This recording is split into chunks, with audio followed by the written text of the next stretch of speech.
You've already lost today. Not in some dramatic way. Nobody beat you in a fight. Nobody took something from you by force. You lost the quiet way. The way you explained yourself to someone who never deserved an answer. The way you reacted when they pushed your buttons, right on cue, exactly the way they wanted.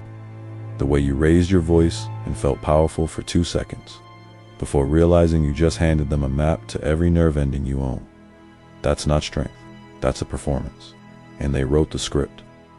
500 years ago, a man named Machiavelli watched kings collapse, not from swords or armies, but from their own mouths, their own reactions, their own need to be understood. He took notes. Today, I'm giving you those notes. 10 psychological moves, drawn from Machiavellianism, dark psychology, and the cold mechanics of real power that will make you, for the first time, genuinely difficult to control. Not in theory, in the conversation you're having tomorrow, in the meeting on Friday, with the person who's been testing you for months. And before we go deeper, if this is the kind of content that actually does something to you, hit subscribe. No fluff on this channel, no filler. Just material that changes how you move through the world. Now, let's get into it. Trick number 1, stop reacting. The power is in the pause. Here's what nobody tells you about reacting. The moment you react, you reveal yourself. Every snap, every flinch, every time you fired back instantly because you felt disrespected, you weren't defending yourself. You were sending a telegram. And that telegram said, here's exactly where to hit me. Machiavelli wrote that men are so easily moved by immediate necessity that the one who knows how to provoke will always find someone willing to be provoked. Most people read that and think it's about deception. It's not. It's about you. Because a reactive person is a predictable person, and a predictable person is a controllable person. Full stop. Think about the last time someone said something designed to get under your skin. Maybe they questioned you publicly. Maybe they made a comment that had a little too much edge to it, and you felt the heat rise in your chest, and you went back at them because it felt justified. It felt like standing up for yourself. But whose stage were you standing on? Theirs, their timing, their energy, their rules. You danced. They watched. The Machiavellian move, the move that actually shifts power, is the pause. Not silence from weakness. Silence from strategy. When someone throws a grenade at you designed to detonate your ego, and you simply look at them, breathe once, say nothing. Something in the room changes. They become uncomfortable. They start wondering if they misjudged you. They are now off balance. Not you. Your silence became a mirror, and most people genuinely cannot stand their own reflection. This is not passivity. Passivity is what defeated men do. This is deliberateness. There is a canyon of difference between the man who doesn't respond because he's afraid and the man who doesn't respond because he doesn't need to. One is prey. The other is a predator choosing his moment. Start today. 5-second rule. Before you respond to anything that triggers you, count 5 seconds internally. That's it. In those 5 seconds, you'll find what most people never find. The exit door out of someone else's emotional trap. And once you stop walking into traps, you start building your own. Trick number 2, stop explaining. Silence is authority. I need you to sit with this one because it's going to sting. Every time you over-explain yourself, every long message justifying a decision, every defensive paragraph after someone misunderstood you, every no, what I meant was, you are quietly, subconsciously telling the other person, your opinion of me matters more than my own. Read that again. You're not clarifying. You're kneeling. Machiavelli made his most famous observation about fear versus love. But beneath that line, buried in his actual thinking, was something more dangerous. The man who constantly justifies himself is neither feared nor loved. He is dismissed. Think about the most powerful person you've ever encountered. Not powerful in title, powerful in presence. Did they chase you down with explanations? Did they text you paragraphs defending their choices? No. They decided. They moved. The world adjusted. That's not arrogance. That's authority. Now, think about the opposite. The person who could never let a single misunderstanding breathe. The one who needed everyone to get it. Who wrote the essay when a sentence would do. How did you see them? Exactly. Here's the psychology underneath. The more you explain, the more you signal that their approval is what settles you. And the moment someone realizes you need their validation to feel okay, they own you. Dark psychology doesn't care if you're right. It only cares if you look like you need to prove you're right. Those are two completely different positions of power. One stands on a mountain. The other digs in the dirt, looking for someone to say, yes, you're right, I see it now. From today, make your decision. State it once, if necessary. Then let the silence hold the rest. No added context, no defensive follow-up, no chasing understanding. Kings don't explain, they act. History writes the explanation for them. Real quick, I want to ask you something. Think about the last time you over-explained something that you knew was right, but you kept going because you needed them to agree. Drop in the comments, what did that cost you? Not in a dramatic way, just honestly, what did you lose in that moment? I read these, and the answers you write usually reveal more than the question asked. Trick number 3, strategic indifference. The weapon they never see coming. 7:30 to 10:30. You want to know the single most disrespectful thing you can do to someone who is trying to manipulate you? Nothing. No reaction. No acknowledgement. Not even the courtesy of a glance that says, I heard you. And I know that sounds cold, but follow the logic here, because this is where dark psychology gets precise. When someone provokes you and you argue back, you're giving them significance. When someone disrespects you and you react with anger, you're handing them power. But when someone comes at you with everything they have, all their tactics, all their passive aggression, all their games, and you simply continue existing as if they are not in the room, something inside them cracks. Not because you attacked them, because you removed them from your reality. And for a human being, there is no deeper wound than irrelevance. Machiavelli understood this. While everyone talks about his lines on fear and force, the weapon he used most was quiet removal. He didn't destroy his enemies. He made them irrelevant and let them destroy themselves, filling in that silence. Your attention is the most valuable currency you have. Every second you spend focused on someone who doesn't deserve it is a second stolen from your vision, your growth, your actual life. Strategic indifference is not about being cold. It's about understanding exactly what your attention is worth and charging accordingly. Don't fight the people beneath your mission. Forget them, loudly, publicly, permanently. Trick number 4, control. The frame. Control the game. Every conversation you've ever had, every argument, every negotiation, every tense silence was actually a war over one invisible thing, the frame. The frame is the architecture underneath an interaction. It determines who holds power, who's reacting, who's leading. Machiavelli never used the word frame, but every single strategy he wrote was built on this concept. He who controls the context controls the outcome. Here's how it plays out in real life. Someone walks up to you and says, "Why are you always so quiet? You think you're better than everyone." Most men make the fatal mistake. They answer the question. They step inside the frame. They start defending, explaining, softening. And just like that, they've already lost. Because the moment you accept someone else's frame, you're playing their game on their field with their rules.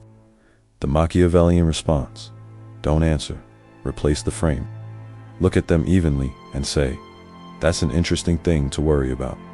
Now they are being examined. Now they are off balance. Now you are the observer, and they are the subject. Frame shifts, power shifts. You didn't raise your voice. You didn't get defensive. You just redirected gravity. This works in business, in relationships, in every power dynamic you face. Dark psychology teaches one uncomfortable truth. People don't respond to reality. They respond to the version of reality you present to them. Present yourself as someone who cannot be questioned. People stop questioning. Present yourself as someone whose time is sacred. People stop wasting it. Your frame is your kingdom.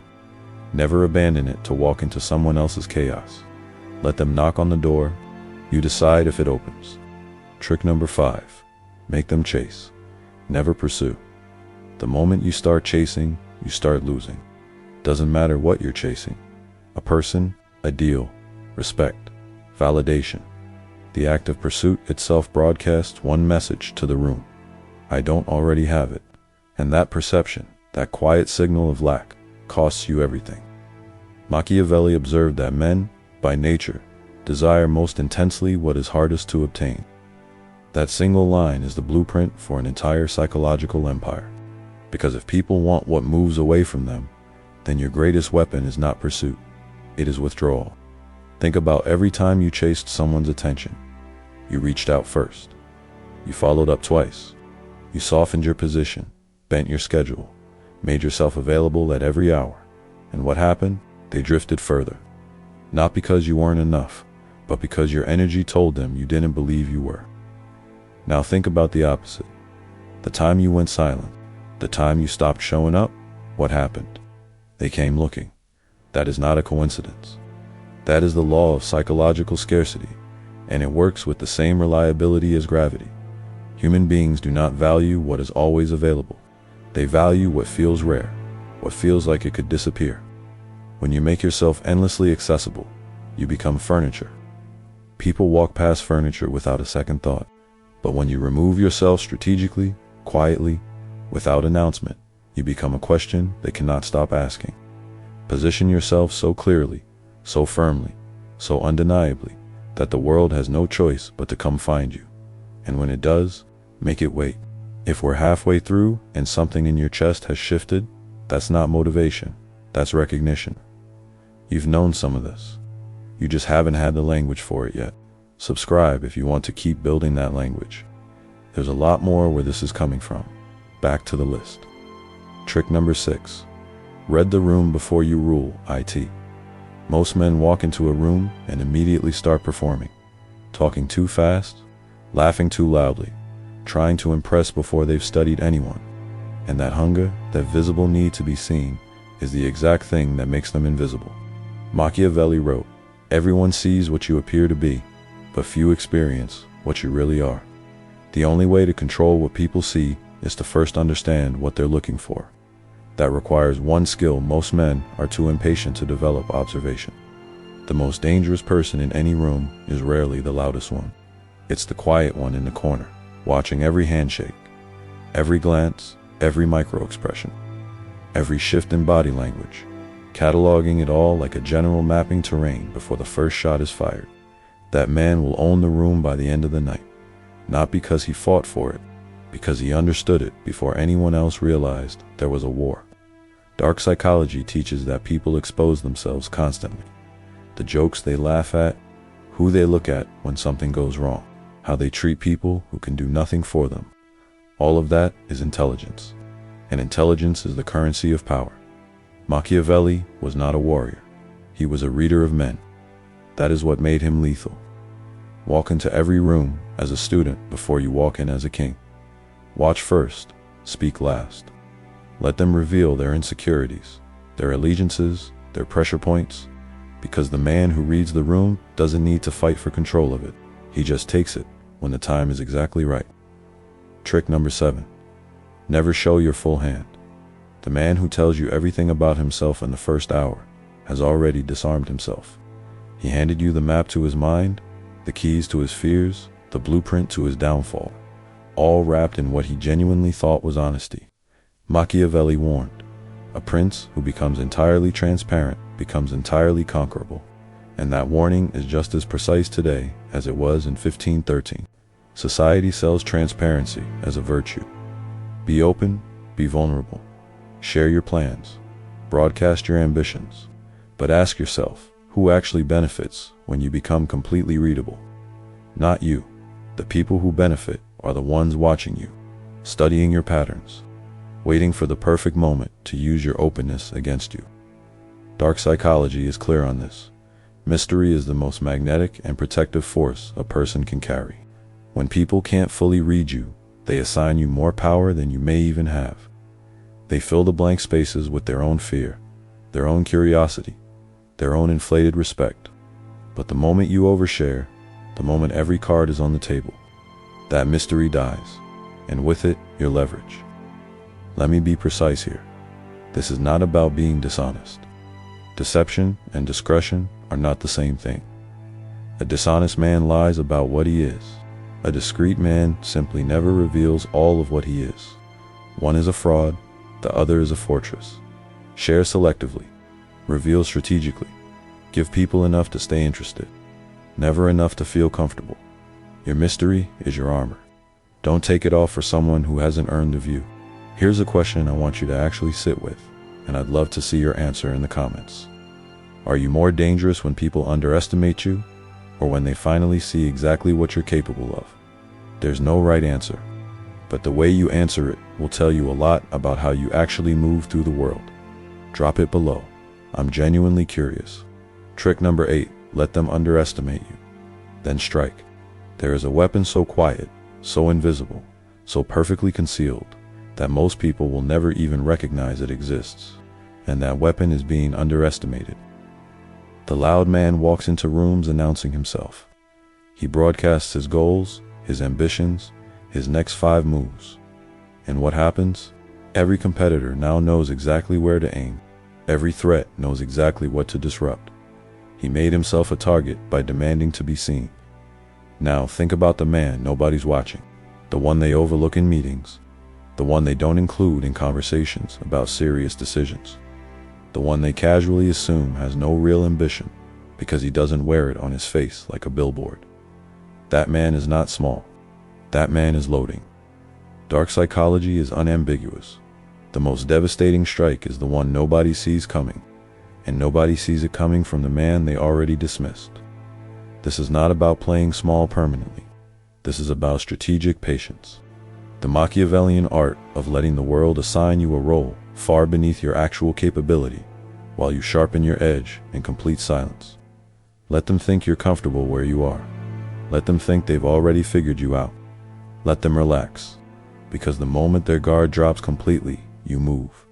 Not with noise, not with announcement, with results so undeniable that by the time they understand what happened, you are already 3 moves ahead and the game is over.